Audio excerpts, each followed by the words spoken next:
मित्रों, आप लोगों ने माता वैष्णो देवी के मंदिर के दर्शन तो किए ही होंगे, लेकिन क्या आप जानते हैं कि माता की उत्पत्ति कैसे हुई और उनके प्रसिद्ध मंदिर का निर्माण कैसे हुआ? आइए जानते हैं। मां वैष्णो देवी कहा जाता है और जो कटरा में देवी मां का भवन है, वहां आपको 3 पिंडी दिखाई देती हैं, जिनमें से एक देवी महाकाली, मां महासरस्वती और देवी महालक्ष्मी की है। और इन तीनों देवियों के सम्मिलित रूप को सभी भक्त देवी वैष्णो बोलते हैं। सभी को पता है कि इस मंदिर को लेकर बहुत सी पौराणिक कथाएं हैं, जिनमें से पंडित श्रीधर से व भैरवनाथ से संबंधित प्रसिद्ध हैं। वो कुछ इस प्रकार हैं। एक बार की बात है, पंडित श्रीधर जम्मू राज्य में कटरा से थोड़ी दूरी पर हंसाली गांव में रहते थे। पंडित जी के कोई संतान नहीं थी, इसीलिए वो थोड़ा दुखी रहते थे। एक दिन उन्होंने सभी गांव वासियों को भंडारे का न्योता दिया और सभी लोगों ने भंडारे के आयोजन के लिए पंडित श्रीधर की सहायता की, किंतु इतनी सामग्री एकत्र नहीं हो पाई जिससे भंडारा अच्छी तरह हो जाता।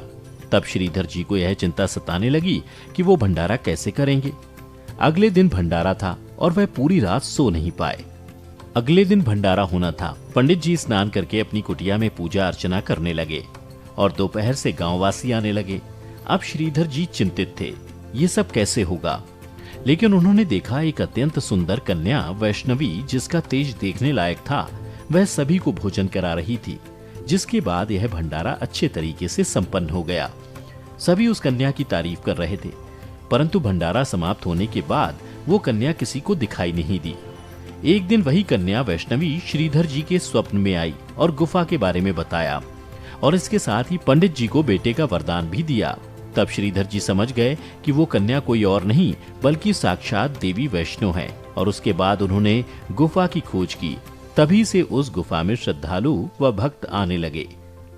मित्रों, अब आपको बताते हैं भैरवनाथ से जुड़ी हुई माता वैष्णो देवी की पौराणिक कथा। कहा जाता है कि पंडित श्रीधर जी के भंडारे में बाबा गोरखनाथ और उनके शिष्य भैरवनाथ भी आए थे।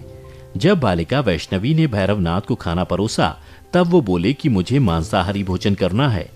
तब उस बालिका ने विनम्र भाव से भैरवनाथ से कहा कि यह एक पंडित के घर का भंडारा है, यहाँ आपको शुद्ध शाकाहारी भोजन ही मिलेगा।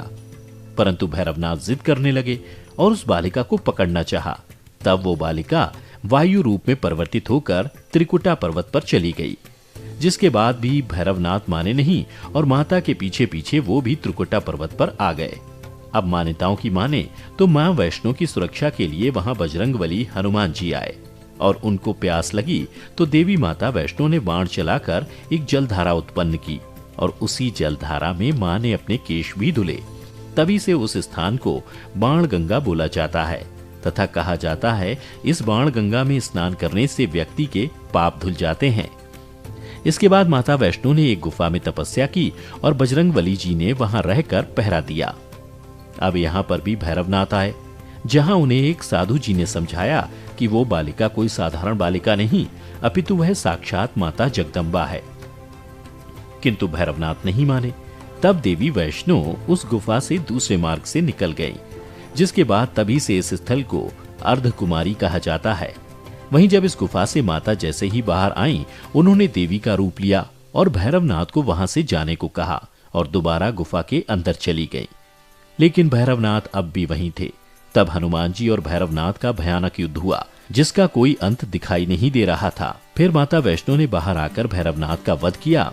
तब से यह स्थल भवन कहा जाता है और भैरवनाथ का सर जिस घाटी में गिरा उसे भैरव घाटी कहा जाता है और इसी जगह पर यहीं पर बाबा भैरव का मंदिर भी है।